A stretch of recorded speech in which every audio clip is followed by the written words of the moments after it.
Chapter 9, How to Use the Will. To set about getting rich in a scientific way, you do not try to apply your willpower to anything outside of yourself. You have no right to do so anyway. It is wrong to apply your will to other men and women in order to get them to do what you wish done. It is as flagrantly wrong to coerce people by mental power as it is to coerce them by physical power. If compelling people by physical force to do things for you reduces them to slavery, compelling them by mental means accomplishes exactly the same thing. The only difference is in methods. If taking things from people by physical force is robbery, them taking things by mental force is robbery also. There is no difference in principle.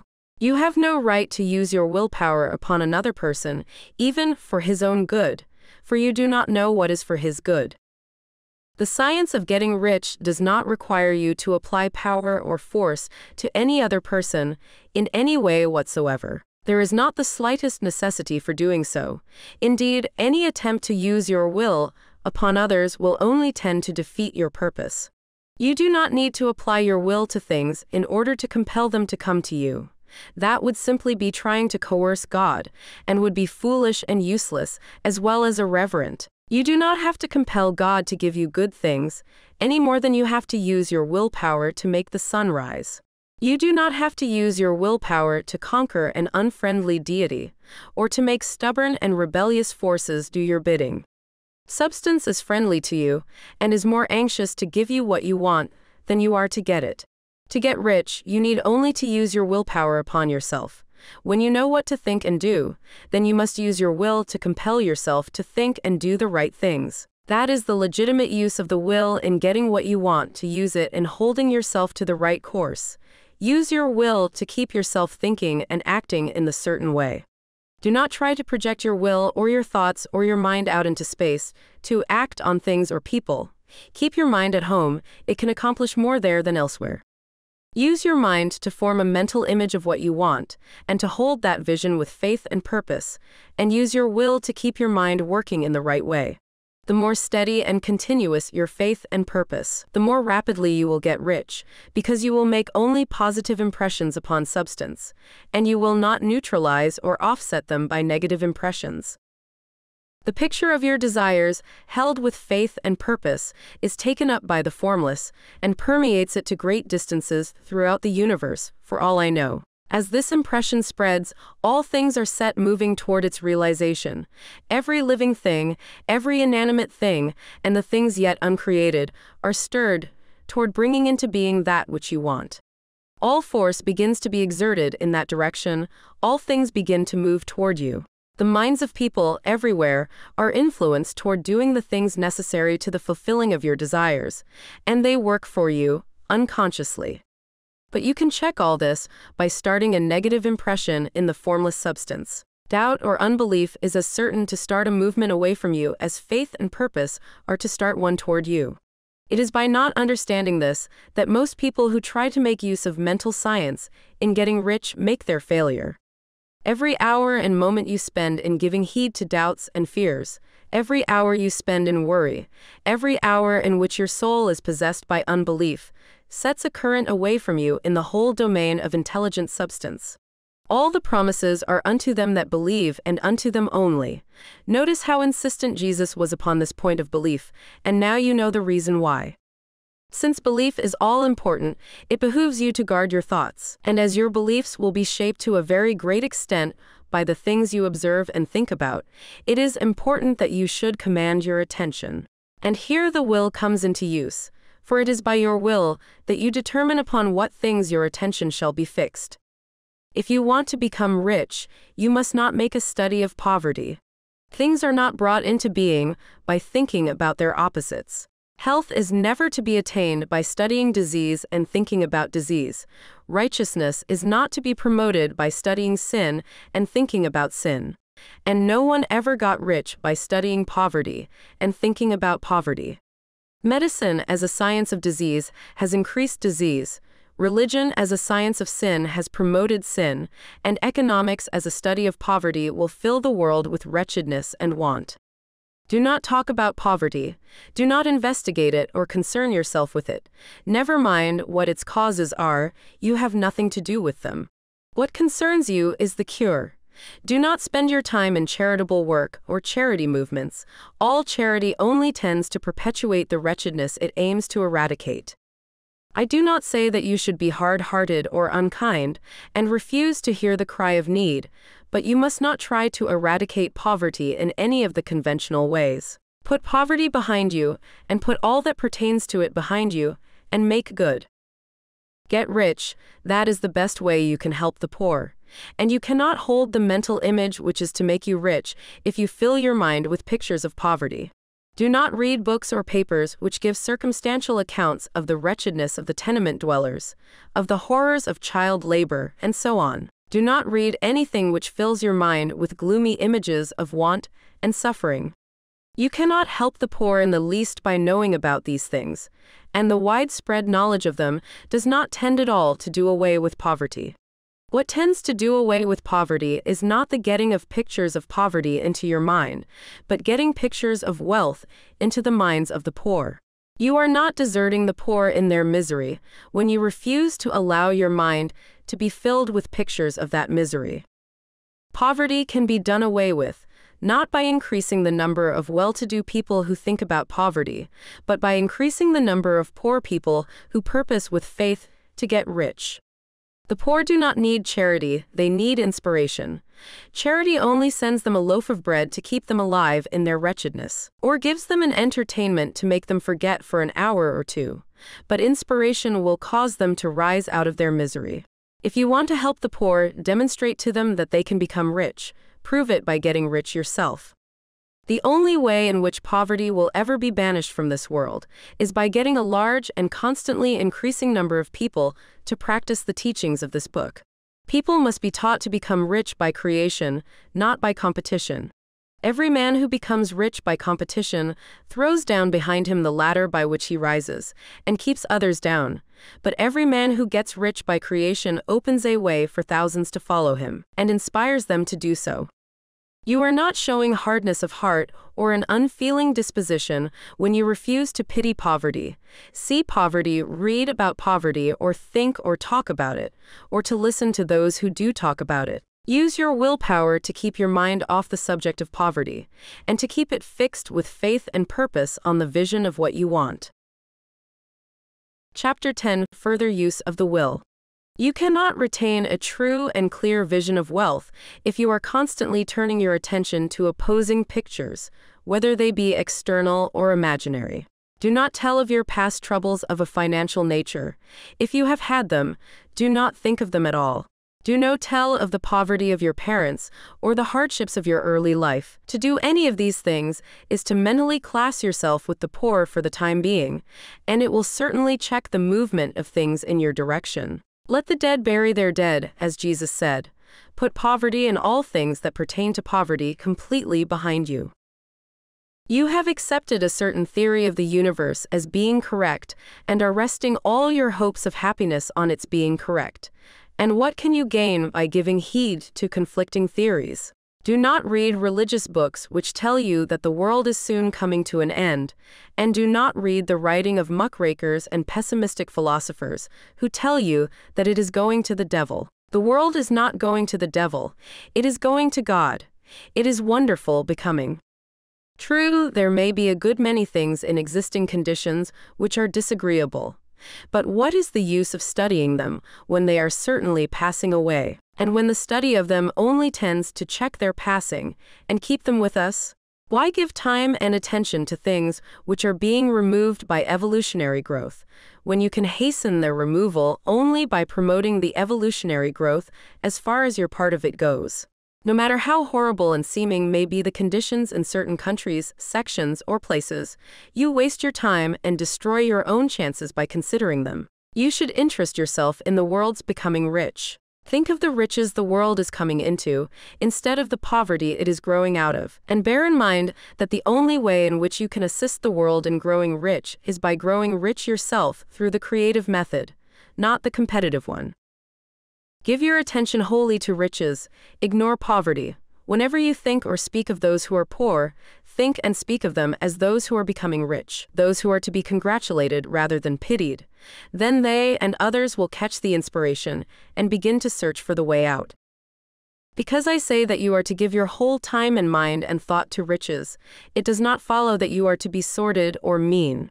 To become really rich is the noblest aim you can have in life, for it includes everything else. On the competitive plane, the struggle to get rich is a godless scramble for power over other men. But when we come into the creative mind, all this is changed. All that is possible in the way of greatness and soul unfoldment, of service and lofty endeavor, comes by way of getting rich. All is made possible by the use of things. If you lack for physical health, you will find that the attainment of it is conditional on your getting rich. Only those who are emancipated from financial worry, and who have the means to live a carefree existence and follow hygienic practices, can have and retain health. Moral and spiritual greatness is possible only to those who are above the competitive battle for existence, and only those who are becoming rich on the plane of creative thought are free from the degrading influences of competition. If your heart is set on domestic happiness, remember that love flourishes best where there is refinement, a high level of thought, and freedom from corrupting influences. And these are to be found only where riches are attained by the exercise of creative thought, without strife or rivalry. You can aim at nothing so great or noble, I repeat, as to become rich, and you must fix your attention upon your mental picture of riches, to the exclusion of all that may tend to dim or obscure the vision. You must learn to see the underlying truth in all things. You must see beneath all seemingly wrong conditions the great one life ever moving forward toward fuller expression and more complete happiness. It is the truth that there is no such thing as poverty, that there is only wealth. Some people remain in poverty because they are ignorant of the fact that there is wealth for them, and these can best be taught by showing them the way to affluence in your own person and practice. Others are poor because, while they feel that there is a way out, they are too intellectually indolent to put forth the mental effort necessary to find that way and by travel it. And for these, the very best thing you can do is to arouse their desire by showing them the happiness that comes from being rightly rich. Others still are poor because, while they have some notion of science, they have become so swamped and lost in the maze of metaphysical and occult theories that they do not know which road to take. They try a mixture of many systems and fail in all. For these, again, the very best thing to do is to show the right way in your own person and practice. An ounce of doing things is worth a pound of theorizing. The very best thing you can do for the whole world is to make the most of yourself. You can serve God and man in no more effective way than by getting rich. That is, if you get rich by the creative method and not by the competitive one. Another thing, we assert that this book gives in detail the principles of the science of getting rich, and if that is true, you do not need to read any other book upon the subject. This may sound narrow and egotistical, but consider, there is no more scientific method of computation in mathematics than by addition, subtraction, multiplication, and division. No other method is possible. There can be but one shortest distance between 2 points. There is only one way to think scientifically, and that is to think in the way that leads by the most direct and simple route to the goal. No man has yet formulated a briefer or less complex system than the one set forth herein. It has been stripped of all non-essentials. When you commence on this, lay all others aside, put them out of your mind altogether. Read this book every day, keep it with you. Commit it to memory, and do not think about other systems and theories. If you do, you will begin to have doubts, and to be uncertain and wavering in your thought, and then you will begin to make failures. After you have made good and become rich, you may study other systems as much as you please, but until you are quite sure that you have gained what you want, do not read anything on this line but this book, unless it be the authors mentioned in the preface. And read only the most optimistic comments on the world's news, those in harmony with your picture. Also, postpone your investigations into the occult. Do not dabble in theosophy, spiritualism, or kindred studies. It is very likely that the dead still live and are near, but if they are, let them alone, mind your own business. Wherever the spirits of the dead may be, they have their own work to do and their own problems to solve, and we have no right to interfere with them. We cannot help them, and it is very doubtful whether they can help us, or whether we have any right to trespass upon their time if they can. Let the dead and the hereafter alone and solve your own problem, get rich. If you begin to mix with the occult, you will start mental cross-currents which will surely bring your hopes to shipwreck. Now, this and the preceding chapters have brought us to the following statement of basic facts. There is a thinking stuff from which all things are made, and which, in its original state, permeates, penetrates, and fills the interspaces of the universe. A thought, in this substance, produces the thing that is imaged by the thought. Man can form things in his thought, and by impressing his thought upon formless substance, can cause the thing he thinks about to be created. In order to do this, man must pass from the competitive to the creative mind. He must form a clear mental picture of the things he wants, and hold this picture in his thoughts with the fixed purpose to get what he wants, and the unwavering faith that he does get what he wants. Closing his mind against all that may tend to shake his purpose, dim his vision, or quench his faith. And in addition to all this, we shall now see that he must live and act in a certain way. Chapter 11. Acting in the certain way. Thought is the creative power, or the impelling force, which causes the creative power to act. Thinking in a certain way will bring riches to you, but you must not rely upon thought alone, paying no attention to personal action. That is the rock upon which many otherwise scientific metaphysical thinkers meet shipwreck, the failure to connect thought with personal action. We have not yet reached the stage of development, even supposing such a stage to be possible, in which man can create directly from formless substance without nature as processes or the work of human hands. Man must not only think, but his personal action must supplement his thought. By thought you can cause the gold in the hearts of the mountains to be impelled toward you, but it will not mine itself, refine itself, coin itself into double eagles, and come rolling along the roads seeking its way into your pocket.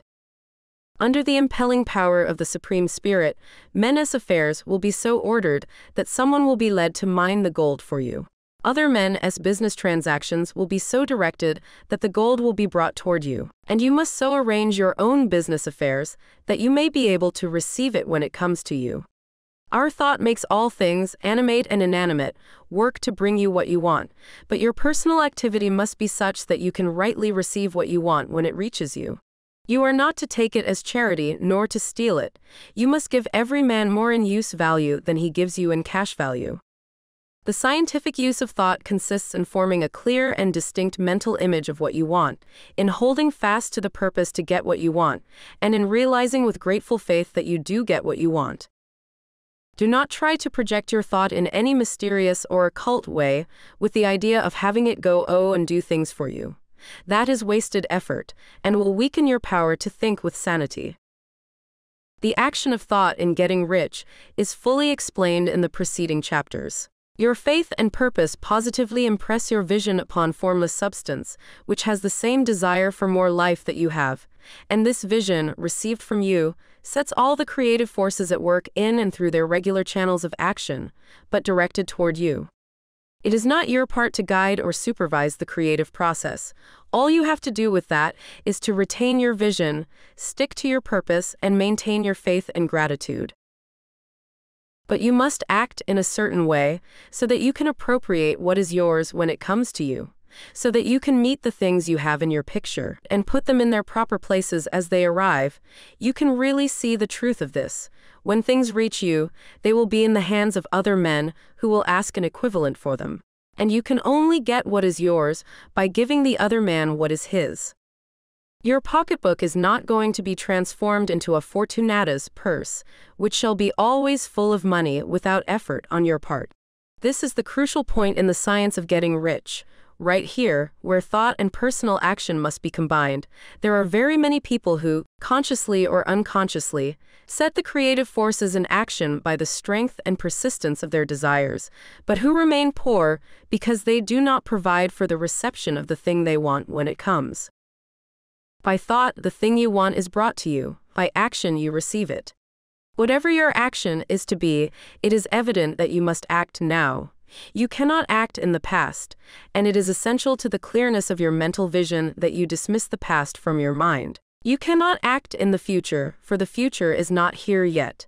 and you cannot tell how you will want to act in any future contingency until that contingency has arrived. Because you are not in the right business or the right environment now, do not think that you must postpone action until you get into the right business or environment. And do not spend time in the present taking thought as to the best course in possible future emergencies. Have faith in your ability to meet any emergency when it arrives. If you act in the present with your mind on the future, your present action will be with a divided mind and will not be effective. Put your whole mind into present action. Do not give your creative impulse to original substance and then sit down and wait for results. If you do, you will never get them. Act now. There is never any time but now, and there never will be any time but now. If you are ever to begin to make ready for the reception of what you want, you must begin now. And your action, whatever it is, must most likely be in your present business or employment, and must be upon the persons and things in your present environment. You cannot act where you are not, you cannot act where you have been, and you cannot act where you are going to be. You can act only where you are. Do not bother as to whether yesterday's work was well done or ill done. Do today's work well. Do not try to do tomorrow's work now. There will be plenty of time to do that when you get to it. Do not try, by occult or mystical means, to act on people or things that are out of your reach. Do not wait for a change of environment before you act. Get a change of environment by action. You can so act upon the environment in which you are now as to cause yourself to be transferred to a better environment. Hold with faith and purpose the vision of yourself in the better environment, but act upon your present environment with all your heart, and with all your strength, and with all your mind. Do not spend any time in daydreaming or castle building. Hold to the one vision of what you want, and act now.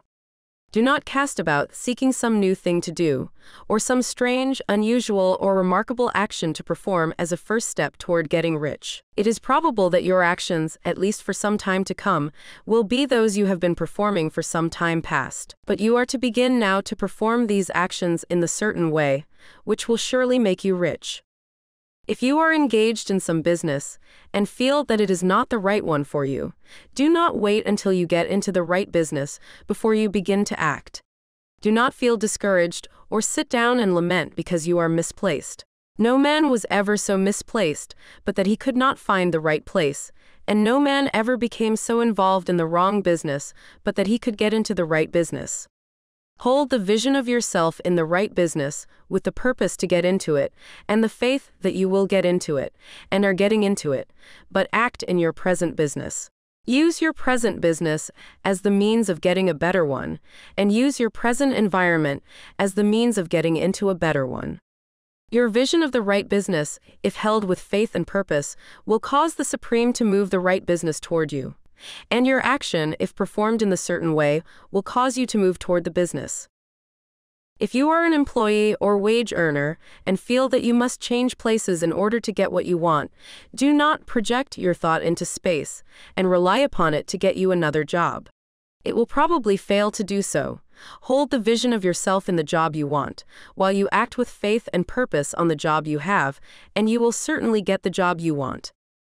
Your vision and faith will set the creative force in motion to bring it toward you, and your action will cause the forces in your own environment to move you toward the place you want. In closing this chapter, we will add another statement to our syllabus. There is a thinking stuff from which all things are made, and which, in its original state, permeates, penetrates, and fills the interspaces of the universe. A thought, in this substance, produces the thing that is imaged by the thought. Man can form things in his thought, and by impressing his thought upon formless substance, can cause the thing he thinks about to be created. In order to do this, man must pass from the competitive to the creative mind. He must form a clear mental picture of the things he wants, and hold this picture in his thoughts with the fixed purpose to get what he wants, and the unwavering faith that he does get what he wants, closing his mind to all that may tend to shake his purpose, dim his vision, or quench his faith. That he may receive what he wants when it comes, man must act now upon the people and things in his present environment. Chapter 12: Efficient Action. You must use your thought as directed in previous chapters and begin to do what you can do where you are. And you must do all that you can do where you are. You can advance only by being larger than your present place. And no man is larger than his present place who leaves undone any of the work pertaining to that place. The world is advanced only by those who more than filled their present places. If no man quite filled his present place, you can see that there must be a going backward in everything. Those who do not quite fill their present places are dead weight upon society, government, commerce, and industry. They must be carried along by others at a great expense. The progress of the world is retarded only by those who don't fill the places they are holding. They belong to a former age and a lower stage or plane of life, and their tendency is toward degeneration. No society could advance if every man was smaller than his place. Social evolution is guided by the law of physical and mental evolution. In the animal world, evolution is caused by excess of life. When an organism has more life than can be expressed in the functions of its own plane, it develops the organs of a higher plane, and a new species is originated. There never would have been new species had there not been organisms which more than filled their places. The law is exactly the same for you. Your getting rich depends upon your applying this principle to your own affairs. Every day is either a successful day or a day of failure, and it is the successful days which get you what you want. If every day is a failure, you can never get rich, while if every day is a success, you cannot fail to get rich. If there is something that may be done today, and you do not do it, you have failed insofar as that thing is concerned, and the consequences may be more disastrous than you imagine. You cannot foresee the results of even the most trivial act. You do not know the workings of all the forces that have been set moving in your behalf. Much may be depending on your doing some simple act. It may be the very thing which is to open the door of opportunity to very great possibilities. You can never know all the combinations which supreme intelligence is making for you in the world of things and of human affairs. Your neglect or failure to do some small thing may cause a long delay in getting what you want. Do, every day, all that can be done that day. There is, however, a limitation or qualification of the above that you must take into account. You are not to overwork, nor to rush blindly into your business in the effort to do the greatest possible number of things in the shortest possible time. You are not to try to do tomorrow's work today, nor to do a week's work in a day. It is really not the number of things you do, but the efficiency of each separate action that counts. Every act is, in itself, either a success or a failure. Every act is, in itself, either effective or inefficient. Every inefficient act is a failure. And if you spend your life in doing inefficient acts, your whole life will be a failure. The more things you do, the worse for you, if all your acts are inefficient ones. On the other hand, every efficient act is a success in itself, and if every act of your life is an efficient one, your whole life must be a success. The cause of failure is doing too many things in an inefficient manner, and not doing enough things in an efficient manner. You will see that it is a self-evident proposition that if you do not do any inefficient acts, and if you do a sufficient number of efficient acts, you will become rich. If now it is possible for you to make each act an efficient one, you see again that the getting of riches is reduced to an exact science, like mathematics. The matter turns then on the questions whether you can make each separate act a success in itself, and this you can certainly do. You can make each act a success because all power is working with you, and all power cannot fail. Power is at your service, and to make each act efficient you have only to put power into it. Every action is either strong or weak, and when every one is strong, you are acting in the certain way which will make you rich. Every act can be made strong and efficient by holding your vision while you are doing it, and putting the whole power of your faith and purpose into it. It is at this point that the people fail who separate mental power from personal action. They use the power of mind in one place and at one time, and they act in another place and at another time. So their acts are not successful in themselves. Too many of them are inefficient. But if all power goes into every act, no matter how commonplace, every act will be a success in itself. And as in the nature of things, every success opens the way to other successes. Your progress toward what you want, and the progress of what you want toward you, will become increasingly rapid. Remember that successful action is cumulative in its results. Since the desire for more life is inherent in all things, when a man begins to move toward larger life, more things attach themselves to him, and the influence of his desire is multiplied. Do every day all that you can do that day, and do each act in an efficient manner. In saying that you must hold your vision while you are doing each act, however trivial or commonplace, I do not mean to say that it is necessary at all times to see the vision distinctly to its smallest details. It should be the work of your leisure hours to use your imagination on the details of your vision, and to contemplate them until they are firmly fixed upon memory. If you wish speedy results, spend practically all your spare time in this practice. By continuous contemplation, you will get the picture of what you want, even to the smallest details, so firmly fixed upon your mind, and so completely transferred to the mind of formless substance, that in your working hours you need only to mentally refer to the picture to stimulate your faith and purpose, and cause your best effort to be put forth. Contemplate your picture in your leisure hours until your consciousness is so full of it that you can grasp it instantly. You will become so enthused with its bright promises that the mere thought of it will call forth the strongest energies of your whole being. Let us again repeat our syllabus, and by slightly changing the closing statements, bring it to the point we have now reached. There is a thinking stuff from which all things are made, and which, in its original state, permeates, penetrates, and fills the interspaces of the universe. A thought, in this substance, produces the thing that is imaged by the thought. Man can form things in his thought, and by impressing his thought upon formless substance, can cause the thing he thinks about to be created. In order to do this, man must pass from the competitive to the creative mind.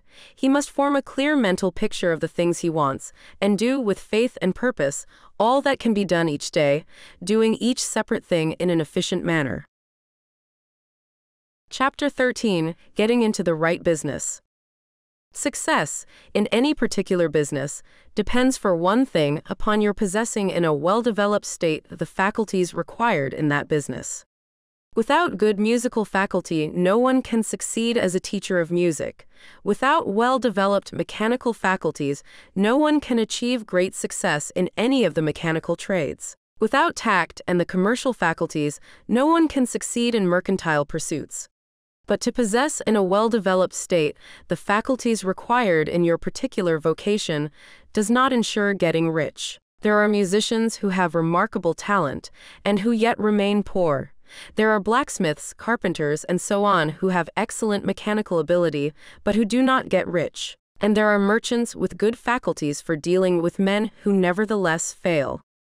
The different faculties are tools. It is essential to have good tools, but it is also essential that the tools should be used in the right way. One man can take a sharp saw, a square, a good plane, and so on, and build a handsome article of furniture. Another man can take the same tools and set to work to duplicate the article, but his production will be a botch. He does not know how to use good tools in a successful way. The various faculties of your mind are the tools with which you must do the work, which is to make you rich. It will be easier for you to succeed if you get into a business for which you are well equipped with mental tools. Generally speaking, you will do best in that business which will use your strongest faculties, the one for which you are naturally best fitted. But there are limitations to this statement also. No man should regard his vocation as being irrevocably fixed by the tendencies with which he was born. You can get rich in any business, for if you have not the right talent, for you can develop that talent. It merely means that you will have to make your tools as you go along, instead of confining yourself to the use of those with which you were born. It will be easier for you to succeed in a vocation for which you already have the talents in a well-developed state, but you can succeed in any vocation, for you can develop any rudimentary talent, and there is no talent of which you have not at least the rudiment. You will get rich most easily in point of effort if you do that for which you are best fitted, but you will get rich most satisfactorily if you do that which you want to do. Doing what you want to do is life, and there is no real satisfaction in living if we are compelled to be forever doing something which we do not like to do, and can never do what we want to do. And it is certain that you can do what you want to do. The desire to do it is proof that you have within you the power which can do it. Desire is a manifestation of power. The desire to play music is the power which can play music seeking expression and development. The desire to invent mechanical devices is the mechanical talent seeking expression and development. Where there is no power, either developed or undeveloped, to do a thing, there is never any desire to do that thing. And where there is strong desire to do a thing, it is certain proof that the power to do it is strong, and only requires to be developed and applied in the right way. All things else being equal, it is best to select the business for which you have the best developed talent. But if you have a strong desire to engage in any particular line of work, you should select that work as the ultimate end at which you aim. You can do what you want to do, and it is your right and privilege to follow the business or avocation which will be most congenial and pleasant. You are not obliged to do what you do not like to do, and should not do it except as a means to bring you to the doing of the thing you want to do. If there are past mistakes whose consequences have placed you in an undesirable business or environment, you may be obliged for some time to do what you do not like to do, but you can make the doing of it pleasant by knowing that it is making it possible for you to come to the doing of what you want to do. If you feel that you are not in the right vocation, do not act too hastily in trying to get into another one. The best way, generally, to change business or environment is by growth. Do not be afraid to make a sudden and radical change if the opportunity is presented, and you feel after careful consideration that it is the right opportunity, but never take sudden or radical action when you are in doubt as to the wisdom of doing so. There is never any hurry on the creative plane, and there is no lack of opportunity. When you get out of the competitive mind, you will understand that you never need to act hastily. No one else is going to beat you to the thing you want to do. There is enough for all. If one space is taken, another and a better one will be opened for you a little farther on. There is plenty of time. When you are in doubt, wait. Fall back on the contemplation of your vision and increase your faith and purpose, and by all means, in times of doubt and indecision, cultivate gratitude. A day or two spent in contemplating the vision of what you want, and in earnest thanksgiving that you are getting it, will bring your mind into such close relationship with the Supreme that you will make no mistake when you do act. There is a mind which knows all there is to know, and you can come into close unity with this mind by faith and the purpose to advance in life if you have deep gratitude. Mistakes come from acting hastily or from acting in fear or doubt or in forgetfulness of the right motive, which is more life to all and less to none. As you go on in the certain way, opportunities will come to you in increasing number, and you will need to be very steady in your faith and purpose, and to keep in close touch with the All-Mind by reverent gratitude. Do all that you can do in a perfect manner every day, but do it without haste, worry, or fear. Go as fast as you can, but never hurry. Remember that in the moment you begin to hurry, you cease to be a creator and become a competitor. You drop back upon the old plane again. Whenever you find yourself hurrying, call a halt, fix your attention on the mental image of the thing you want, and begin to give thanks that you are getting it. The exercise of gratitude will never fail to strengthen your faith and renew your purpose. Chapter 14: The Impression of Increase.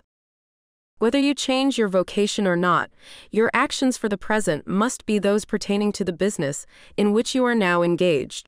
You can get into the business you want by making constructive use of the business you are already established in, by doing your daily work in a certain way. And insofar as your business consists in dealing with other men, whether personally or by letter, the key thought of all your efforts must be to convey to their minds the impression of increase.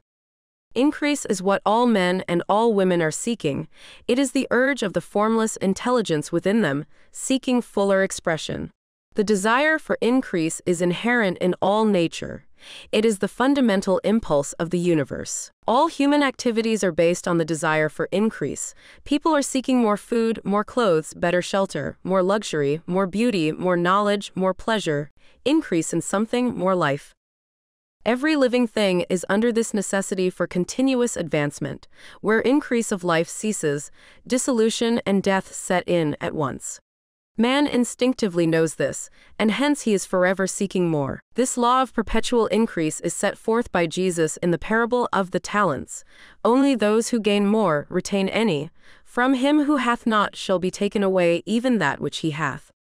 The normal desire for increased wealth is not an evil or a reprehensible thing. It is simply the desire for more abundant life. It is aspiration. And because it is the deepest instinct of their natures, all men and women are attracted to him who can give them more of the means of life. In following the certain way as described in the foregoing pages, you are getting continuous increase for yourself, and you are giving it to all with whom you deal. You are a creative center, from which increase is given off to all.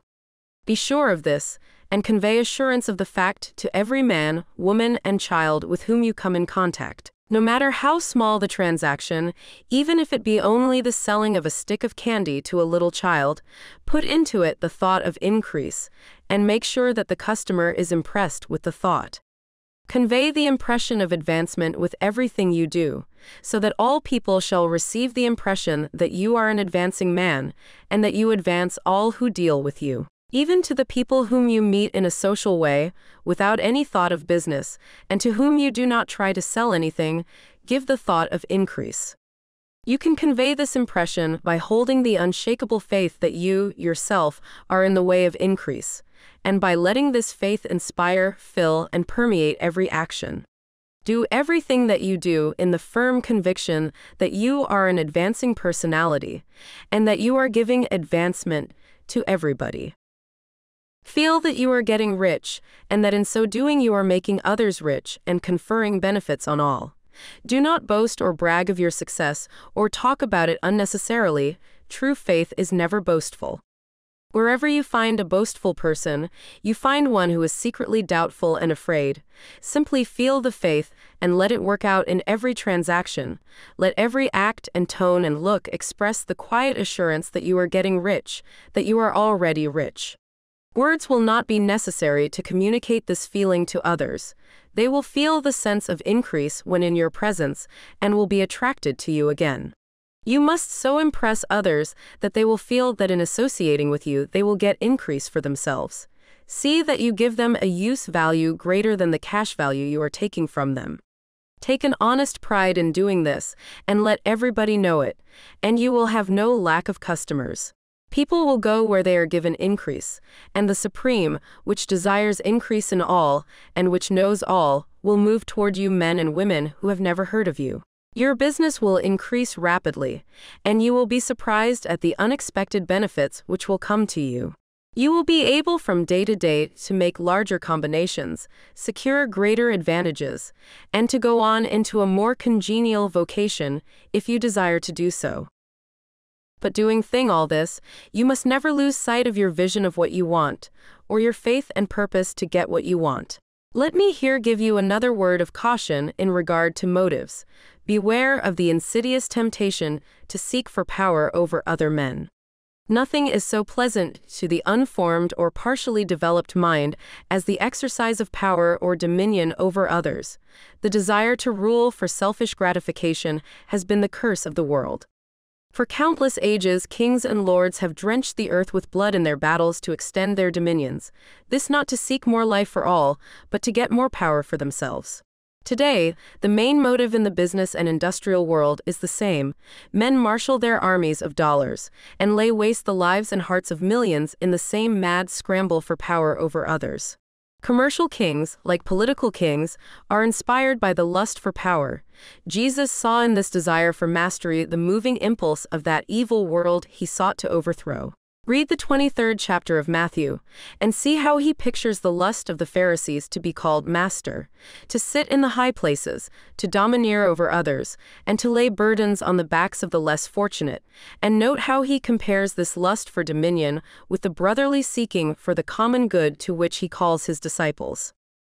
Look out for the temptation to seek for authority, to become a master, to be considered as one who is above the common herd, to impress others by lavish display, and so on. The mind that seeks for mastery over others is the competitive mind, and the competitive mind is not the creative one. In order to master your environment and your destiny, it is not at all necessary that you should rule over your fellow men, and indeed, when you fall into the world's struggle for the high places, you begin to be conquered by fate and environment, and your getting rich becomes a matter of chance and speculation. Beware of the competitive mind. No better statement of the principle of creative action can be formulated than the favorite declaration of the late Golden Rule Jones of Toledo. What I want for myself, I want for everybody. Chapter 15, The Advancing Man. What I have said in the last chapter applies as well to the professional man and the wage earner as to the man who is engaged in mercantile business. No matter whether you are a physician, a teacher, or a clergyman, if you can give increase of life to others and make them sensible of the fact, they will be attracted to you and you will get rich. The physician who holds the vision of himself as a great and successful healer, and who works toward the complete realization of that vision with faith and purpose, as described in former chapters, will come into such close touch with the source of life that he will be phenomenally successful. Patients will come to him in throngs. No one has a greater opportunity to carry into effect the teaching of this book than the practitioner of medicine. It does not matter to which of the various schools he may belong, for the principle of healing is common to all of them and may be reached by all alike. The advancing man in medicine, who holds to a clear mental image of himself as successful, and who obeys the laws of faith, purpose, and gratitude, will cure every curable case he undertakes, no matter what remedies he may use. In the field of religion, the world cries out for the clergyman who can teach his hearers the true science of abundant life. He who masters the details of the science of getting rich, together with the allied sciences of being well, of being great, and of winning love, and who teaches these details from the pulpit, will never lack for a congregation. This is the gospel that the world needs. It will give increase of life, and men will hear it gladly, and will give liberal support to the man who brings it to them. What is now needed is a demonstration of the science of life from the pulpit. We want preachers who can not only tell us how, but who in their own persons will show us how. We need the preacher who will himself be rich, healthy, great, and beloved, to teach us how to attain to these things. And when he comes, he will find a numerous and loyal following. The same is true of the teacher who can inspire the children with the faith and purpose of the advancing life. He will never be out of a job. And any teacher who has this faith and purpose can give it to his pupils. He cannot help giving it to them if it is part of his own life and practice. What is true of the teacher, preacher, and physician is true of the lawyer, dentist, real estate man, insurance agent, of everybody. The combined mental and personal action I have described is infallible. It cannot fail. Every man and woman who follows these instructions steadily, perseveringly, and to the letter, will get rich. The law of the increase of life is as mathematically certain in its operation as the law of gravitation. Getting rich is an exact science. The wage earner will find this as true of his case as of any of the others mentioned. Do not feel that you have no chance to get rich because you are working where there is no visible opportunity for advancement, where wages are small and the cost of living high. Form your clear mental vision of what you want and begin to act with faith and purpose. Do all the work you can do every day and do each piece of work in a perfectly successful manner. Put the power of success and the purpose to get rich into everything that you do. But do not do this merely with the idea of currying favor with your employer in the hope that he or those above you will see your good work and advance you. It is not likely that they will do so. The man who is merely a good workman, filling his place to the very best of his ability, and satisfied with that, is valuable to his employer. And it is not to the employer's interest to promote him. He is worth more where he is. To secure advancement, something more is necessary than to be too large for your place. The man who is certain to advance is the one who is too big for his place, and who has a clear concept of what he wants to be, who knows that he can become what he wants to be, and who is determined to be what he wants to be. Do not try to more than fill your present place with a view to pleasing your employer. Do it with the idea of advancing yourself. Hold the faith and purpose of increase during work hours, after work hours, and before work hours. Hold it in such a way that every person who comes in contact with you, whether foreman, fellow workman, or social acquaintance, will feel the power of purpose radiating from you, so that everyone will get the sense of advancement and increase from you. Men will be attracted to you, and if there is no possibility for advancement in your present job, you will very soon see an opportunity to take another job. There is a power which never fails to present opportunity to the advancing man who is moving in obedience to law. God cannot help helping you. If you act in a certain way, He must do so in order to help Himself. There is nothing in your circumstances or in the industrial situation that can keep you down. If you cannot get rich working for the Steel Trust, you can get rich on a 10-acre farm. And if you begin to move in the certain way, you will certainly escape from the clutches of the Steel Trust and get onto the farm or wherever else you wish to be. If a few thousands of its employees would enter upon the certain way, the Steel Trust would soon be in a bad plight. It would have to give its working men more opportunity or go out of business. Nobody has to work for a trust. The trusts can keep men in so-called hopeless conditions only so long as there are men who are too ignorant to know of the science of getting rich or too intellectually slothful to practice it.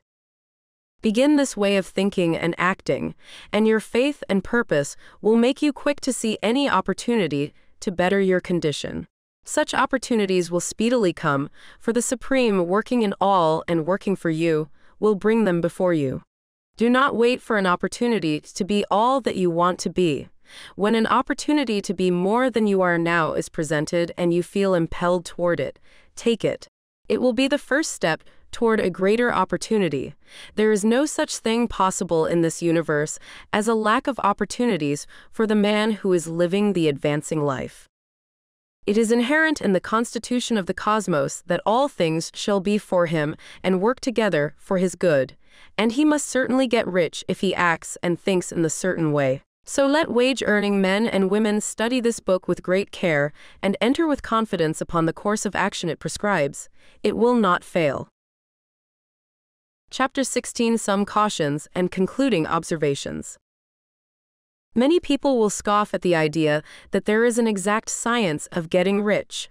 Holding the impression that the supply of wealth is limited, they will insist that social and governmental institutions must be changed before even any considerable number of people can acquire a competence. But this is not true.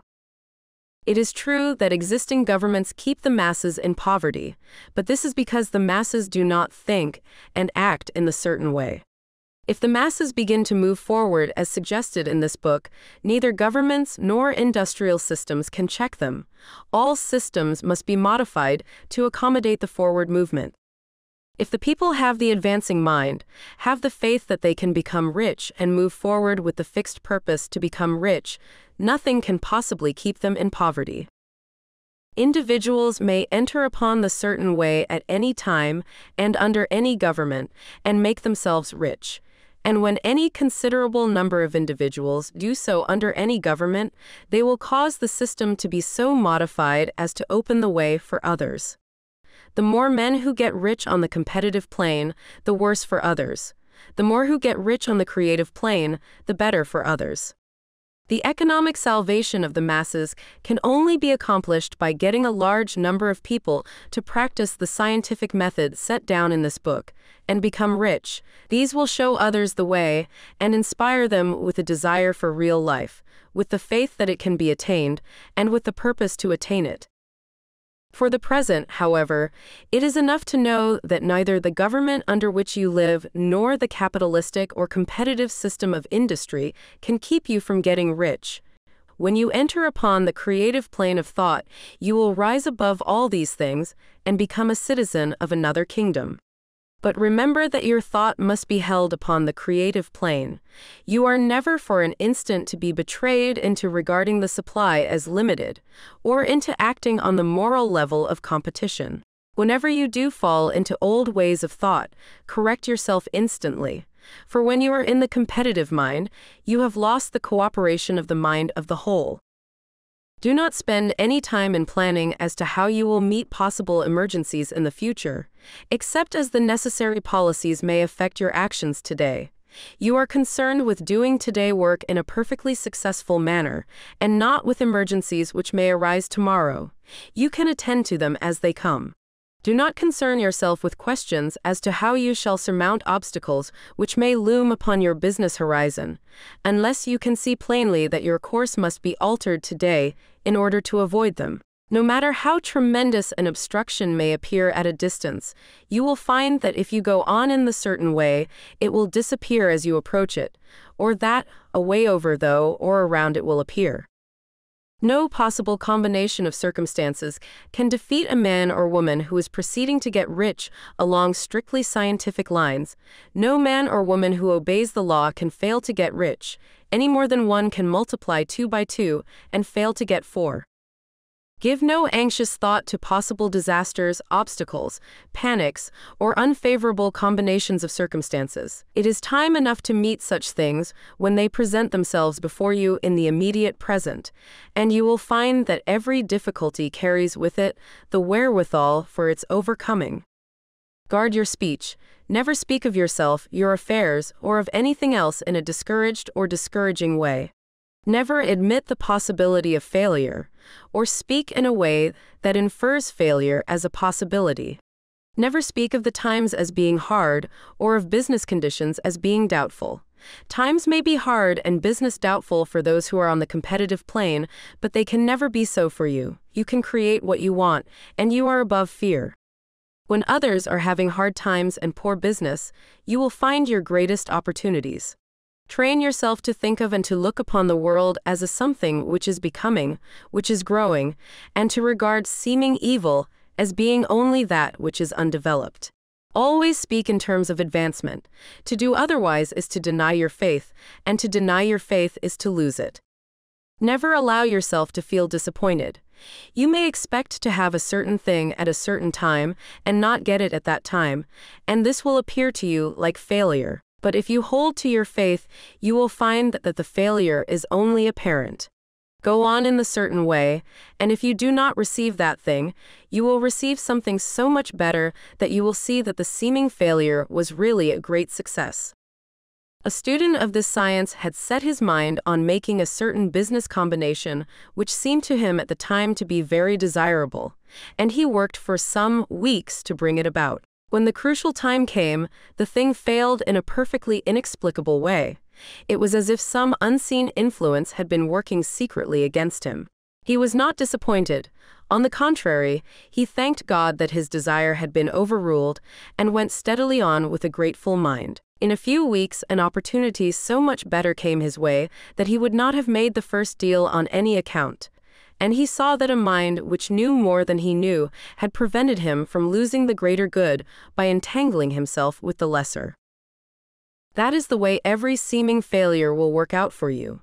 If you keep your faith, hold to your purpose, have gratitude, and do every day all that can be done that day, doing each separate act in a successful manner. When you make a failure, it is because you have not asked for enough. Keep on, and a larger thing than you were seeking will certainly come to you. Remember this: you will not fail because you lack the necessary talent to do what you wish to do. If you go on as I have directed, you will develop all the talent that is necessary to the doing of your work. It is not within the scope of this book to deal with the science of cultivating talent, but it is as certain and simple as the process of getting rich. However, do not hesitate or waver for fear that when you come to any certain place you will fail for lack of ability. Keep right on, and when you come to that place, the ability will be furnished to you. The same source of ability which enabled the untaught Lincoln to do the greatest work in government ever accomplished by a single man is open to you. You may draw upon all the mind there is for wisdom to use in meeting the responsibilities which are laid upon you. Go on in full faith. Study this book. Make it your constant companion until you have mastered all the ideas contained in it. While you are getting firmly established in this faith, you will do well to give up most recreations and pleasure, and to stay away from places where ideas conflicting with these are advanced in lectures or sermons. Do not read pessimistic or conflicting literature, or get into arguments upon the matter. Do very little reading outside of the writers mentioned in the preface. Spend most of your leisure time in contemplating your vision and in cultivating gratitude and in reading this book. It contains all you need to know of the science of getting rich, and you will find all the essentials summed up in the following chapter. Chapter 17 Summary of the Science of Getting Rich. There is a thinking stuff from which all things are made, and which, in its original state, permeates, penetrates, and fills the interspaces of the universe. A thought in this substance produces the thing that is imaged by the thought. Man can form things in his thought, and by impressing his thought upon formless substance, can cause the thing he thinks about to be created. In order to do this, man must pass from the competitive to the creative mind. Otherwise, he cannot be in harmony with the formless intelligence, which is always creative and never competitive in spirit. Man may come into full harmony with the formless substance by entertaining a lively and sincere gratitude for the blessings it bestows upon him. Gratitude unifies the mind of man with the intelligence of substance, so that man's thoughts are received by the formless. Man can remain upon the creative plane only by uniting himself with the formless intelligence through a deep and continuous feeling of gratitude. Man must form a clear and definite mental image of the things he wishes to have, to do, or to become, and he must hold this mental image in his thoughts, while being deeply grateful to the Supreme that all his desires are granted to him. The man who wishes to get rich must spend his leisure hours in contemplating his vision, and in earnest thanksgiving that the reality is being given to him. Too much stress cannot be laid on the importance of frequent contemplation of the mental image, coupled with unwavering faith and devout gratitude. This is the process by which the impression is given to the formless, and the creative forces set in motion. The creative energy works through the established channels of natural growth and of the industrial and social order. All that is included in his mental image will surely be brought to the man who follows the instructions given above and whose faith does not waver. What he wants will come to him through the ways of established trade and commerce. In order to receive his own when it shall come to him, man must be active, and this activity can only consist in more than filling his present place. He must keep in mind the purpose to get rich through the realization of his mental image, and he must do, every day, all that can be done that day, taking care to do each act in a successful manner. He must give to every man a use value in excess of the cash value he receives, so that each transaction makes for more life, and he must so hold the advancing thought that the impression of increase will be communicated to all with whom he comes in contact. The men and women who practice the foregoing instructions will certainly get rich, and the riches they receive will be in exact proportion to the definiteness of their vision, the fixity of their purpose, the steadiness of their faith, and the depth of their gratitude. The end.